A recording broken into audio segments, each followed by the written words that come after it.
Hi, my name's Teresa and this is my channel Homestead Life. Welcome to my kitchen. Today I'm going to be making banana bread. I haven't made banana bread in a while, so it's about time. So join me.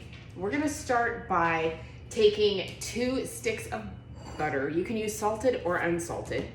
And we're going to put this in a microwave safe bowl. And I do this larger bowl just because it's a little bit easier.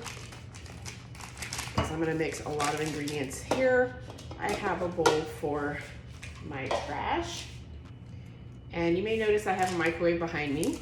And that's because my main microwave decided to die. That's okay, they only last so long, right? So we're going to work with what we have. Let's go ahead and put this in the microwave and melt that. And it has a melt feature on this microwave, which is kind of cool. In the meantime, while it's doing that, I'm gonna go ahead and set the oven to 350. And I am making a double batch. So this will make 2 loaves of banana bread. We're going to need 6 or so large bananas. We're gonna need 4 cups of flour, 2 cups of sugar. We're gonna need 4 eggs. Then we're gonna do 2 teaspoons of baking soda. We're gonna do a teaspoon of salt and let's see, 2 teaspoons of vanilla and then a teaspoon of cinnamon, okay? So what I'm gonna do while we're waiting for this to melt is just mix all of our dry ingredients together. So there's our 2 cups flour, our sugar. Then I'm going to do the 1 teaspoon salt.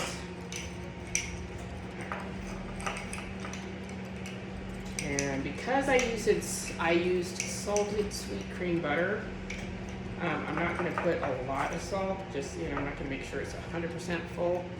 There we go. Then we are going to do 2 teaspoons. It's starting to pop back there. Let's not do that. So 1 and 2. And then our 1 teaspoon of cinnamon. You're gonna wanna make sure and level this off. There we go. And I just have a whisk that I'm going to just mix these ingredients together so that they're well incorporated. And I can smell the cinnamon. All right, so we're gonna take this and then put this aside really quick. Grab our butter, which isn't completely melted, but for the most part it's melted. I'm gonna just take a masher and just kind of stir this up and let this kind of sit for just a second and continue to melt while I get the bananas ready. Put this aside here. So we're gonna go ahead and peel our bananas. Now, bananas have been on sale recently, so I was able to get a bunch of them for really inexpensive. So a perfect time to make banana bread. You're just gonna wanna peel your bananas and get all the extra little strings off. And then I'm just gonna kind of chunk them up just a little bit and put them in the bowl. Let's move this out of the way. And these bananas, when I got them the other day, were not even really ripe yet. But if you leave them out on your counter, and I mean on the counter, not hanging on one of those banana holders or anything like that, they will ripen up really super quick. Or at least that's what I've found. So that's what I do when I'm making banana bread. For some reason, when you hang the bananas, they last longer. And also, if you want your bananas to last even longer, without over ripening, you can put a little bit of saran wrap over the top here, and that keeps them fresh longer. But I specifically got these bananas for banana bread, so I wasn't trying to keep them fresher longer. Okay. Now banana bread is pretty quick, pretty easy. It's not too difficult, but it tastes amazing. Some people like it, some people don't. Obviously not everybody likes bananas, but also you can add nuts to your banana bread if you like that. we're not a nut family.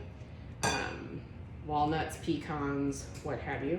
Also, another thing that people oftentimes do is they add raisins.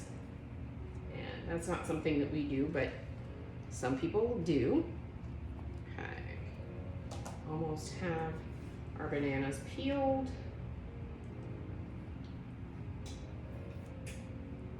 And I did wash my hands before I got started, so everything's clean. All right. Now you can take a fork and mash this with a fork. I like to, when I'm making a larger batch, just use my potato masher just because it makes it just a little bit easier. We're not going for a super fine consistency, so that's why I wouldn't use a blender or a handheld mixer. You do want your bananas to be kind of chunky because that's gonna make for the best banana bread. And I'll write the recipe below the video so that if you want to make this, you can. All right. See, it's kind of chunky. Looks good there.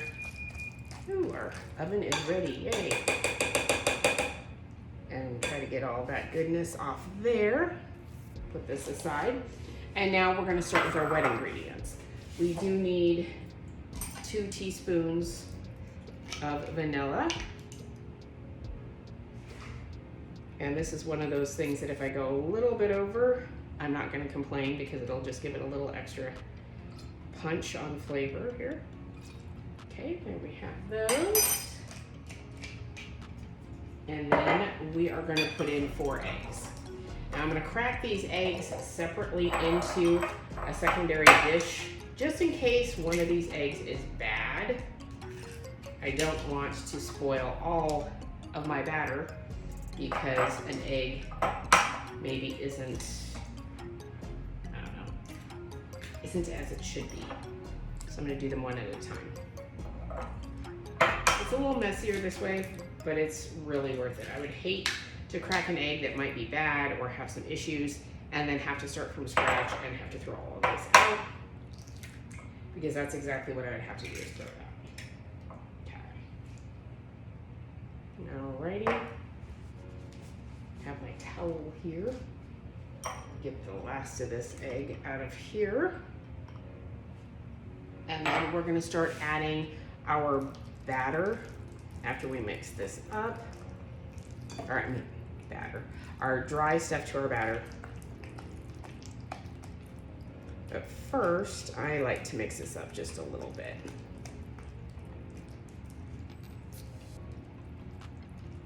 And I don't like to double a double batch or make extra large batches, even though I might make, 6 or 8 loaves at a time.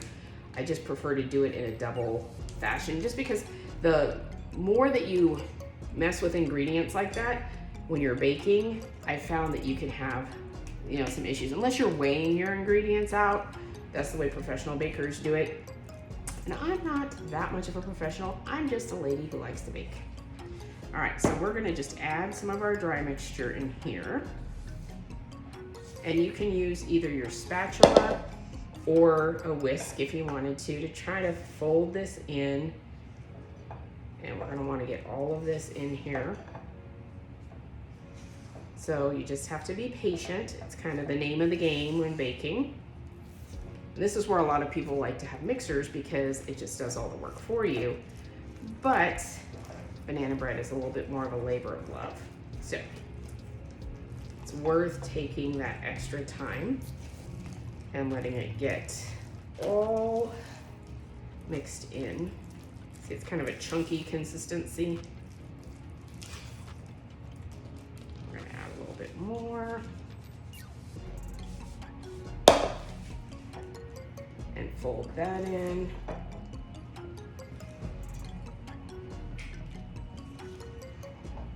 And I didn't want to use one of my super large bowls for this.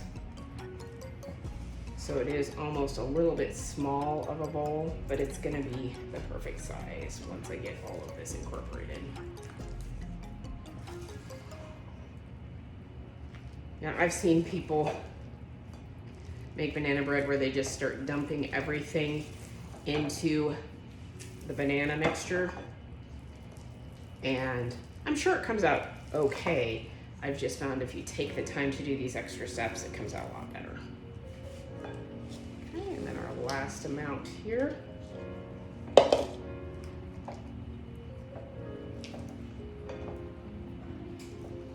One of the rules of thumb in baking is that you have to follow the instructions. There's a lot of people who try to take shortcuts because maybe they're impatient or they're just not familiar with baking. And while things may turn out edible, they probably don't turn out as good as they could have if people would have slowed down and just taken the extra few minutes to do things the way that is best, or the way that the recipes are written a certain way for a reason. It's because people have tested that, and that is the best way to make that particular item. And while you can tweak recipes and things like that, it's usually not advisable to just dump everything in one little thing and go for it. So, I've seen people do it though. Okay, so here we have this pretty much mixed through, and I just want to make sure and scrape the bottom quite a bit because I don't want to, as I'm pouring this into the pans, I don't want to have clumps of, say, flour hidden under there or something that wasn't mixed in and incorporated well. Okay, this looks good. We're going to put this aside for a second. And I have two bread pans, and I'm just going to take some oil. You can take any kind of oil. I like to take coconut oil when I'm baking, just because, if anything, it gives a little bit extra sweet, just a smidge of flavor, but not overpowering. Now what I'm going to do is put equal parts into each. And yeah, I scoop it in.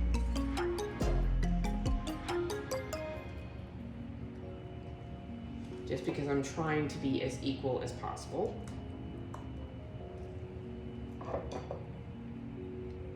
And you can see the chunks. Okay, 6. And let's put this over here. So I don't want to make as much of a mess.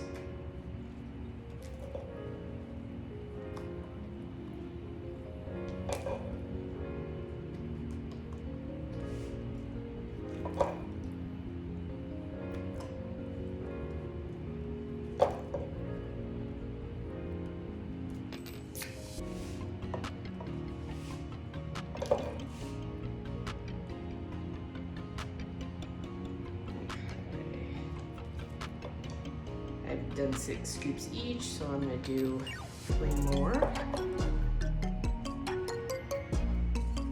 And it's never going to be exact or precise, but I try to get it as evenly as possible.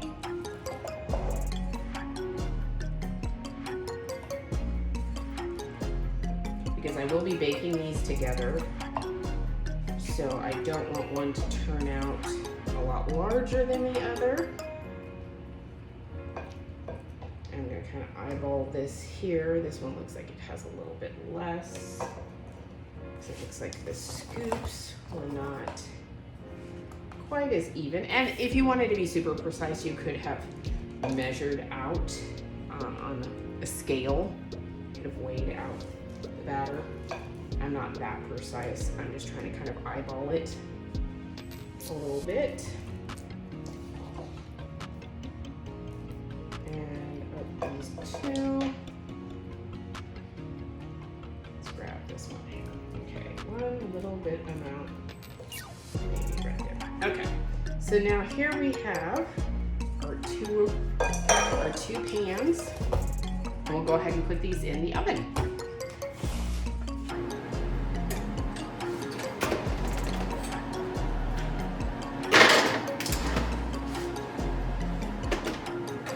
Okay, so now we're gonna set our timer for 55 minutes, but we're gonna check it at 45 minutes just to see how it's doing. And I'll bring you back with me when it's been 45 minutes. Okay, so it's been 55 minutes. I did check it at the 45-minute mark, and it wasn't quite done. So 55 minutes is what it took in the oven. Let's go ahead and grab these out now. The oven is still warm.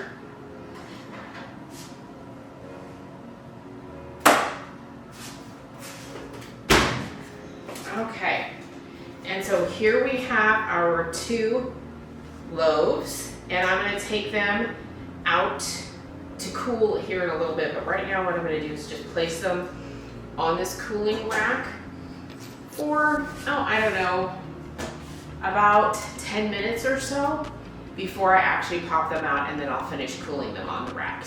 All right, so it's been about 10 minutes, and what we're going to do is go ahead and take this out. It's still a little warm on the bottom, but I do want to get these out and cooling. So we're just gonna pop these out. They came out really nicely. You can see they're still warm. There's one. Let's get this other one here. They look absolutely delicious. Now I'm gonna want this to cool for probably another at least 15 minutes or so before I actually do anything with it.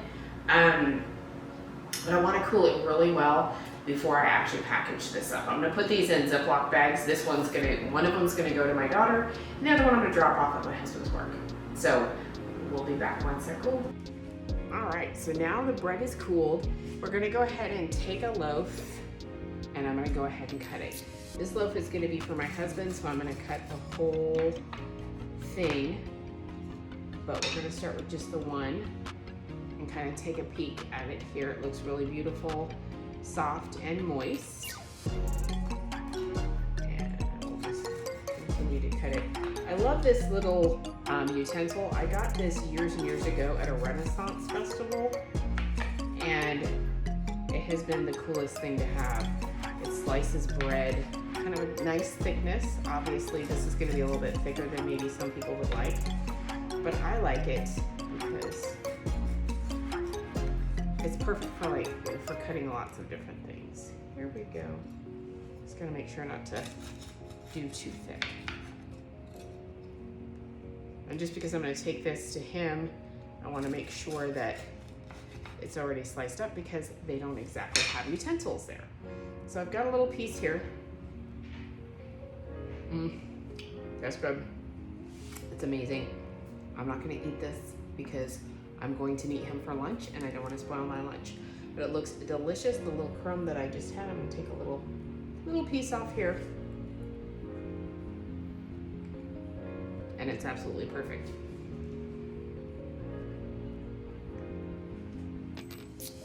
Some people like to put butter on it, some people like to eat it just as it is, but either way, it's delicious.